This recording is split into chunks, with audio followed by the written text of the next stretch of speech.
السلام عليكم حبيباتي، كي راكم دايرين؟ ان شاء الله تكونوا بخير. راني نكمل في مسلسل الوصفات الاقتصاديه والصيفيه اللي بدون لحم كيما طلبتوهم لي.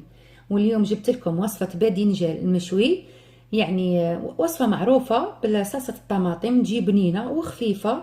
ما ربي يخليها كانت تشويه فوق الفحم، وتزيد تكمل لها الطياب بصوص الطماطم فوق الفحم، تجي فيه واحد البنه ما شاء الله ما ننساهاش.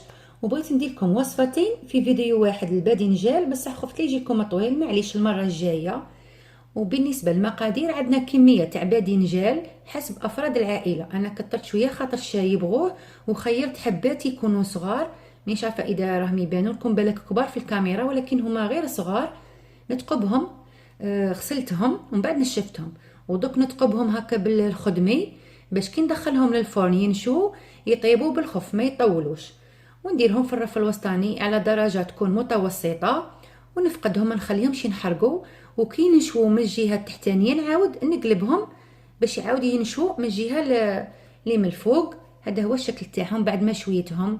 ودرتهم في هذاك الكيس البلاستيكي وغلقت عليهم باش يعرقوا مليح ويبردوا. وكي نقشرهم يتقشروا لي بالخف ما يعذبونيش. راني نقشر فيهم هنايا بالخدمي، غير الكاميرا ما بانتش. ونخلي لهم داك الشابو هكا باش يجوا شابين في المنظر. ونحضروا صوص طماطم. طبعا ما كاش اللي ما يعرفش يحضر صوص طماطم. نديروا شويه تاع الزيت، وهي صوص طوماط تبغي الزيت، ما ديروش غير شويه. والثوم انا ما بغيتش نرابيه، خليته هكا قطع صغار، نبغي الثوم يجي باين في الصوص.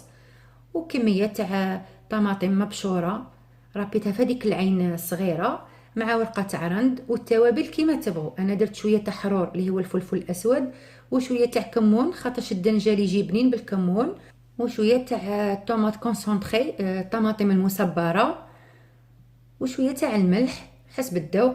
واذا عندكم مكعب مرق الدجاج تجيكم بنينه. وتاني نسيت هنا ما زدتش فلفل الاحمر هذاك الحلو، هاني زدته درك خاطرش يكسرنا هذيك الحموضه تاع صلصه الطماطم، يجي حلو. ونزيد شويه تاع هذا القرن تاع الحار، نقلل هذاك القطمير باش يطلق الحراره تاعه في لاصوص. ونغلق عليها ونخليها طيب على غردها.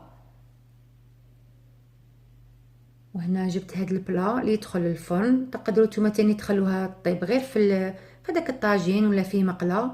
نسدف هاد الحبات تاع الدنجال في البلا، شغل هكا نرقدهم باش كي نسقيهم بالصوص يطيبوا. ونسدفهم صاير داير على البلا، شغل هكا ننزلهم، نخلي غير داك الشابولي من الفوق، ونسقيهم بالصوص طوماط اللي وجدناها.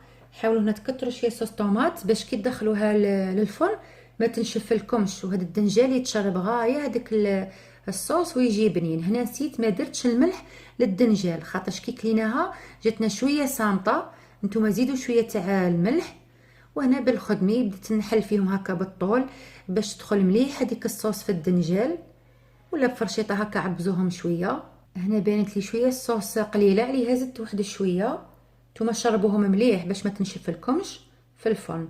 نزينهم شويه معدنوس وندخلهم للفرن على نار تكون متوسطه الى هادئه باش يتشربوا غايه هذيك الصلصه. وهذا هو الشكل تاعهم بعد ما خرجتهم. هذا الجبن اختياري، تبغوا ديروه تبغوا ما ديروش، بصح كيما تعرفوا احنا ولادنا غير يشوفوا حاجه فيها شويه تاع الفخوماج تعجبهم وياكلوها. فوق كل حبه درت غير شويه، كميه قليله ماشي بزاف، تقدروا تستغنوا عليه بلا جبن وتجي بنينه. هنا الدنجال برد لي شويه عليها، ما دابش هذا الفخوماج. نتوما دخلوه شويه للفرن باش يذوب، وشويه تاع المعدنوس، وتاكلوها بالصحه والهنا. وهذا هو الشكل تاعها كما شفتوها في الاول. وصفه خفيفه واقتصاديه توالم بزاف هاد السخانه اللي رانا فيها، وتجي طريه ومتشربه مليح هذيك الصلصه. هنا تاني نزيد لها شويه تاع الصوص، وبقاي تاني من ديك الصوص اللي طيبتها دوك نحطها وحدها باش اللي يبغي يزيد شويه تاع صلصه يزيد كيما يبغي. شوفوا القوام تاعها كيفاش يجي الطري. نتوما المهم ما تخلوهاش تكون يابسه كي تشوها، تلمسوها بيديكم وتستوها الى تكون طريه. والى الملتقى ان شاء الله.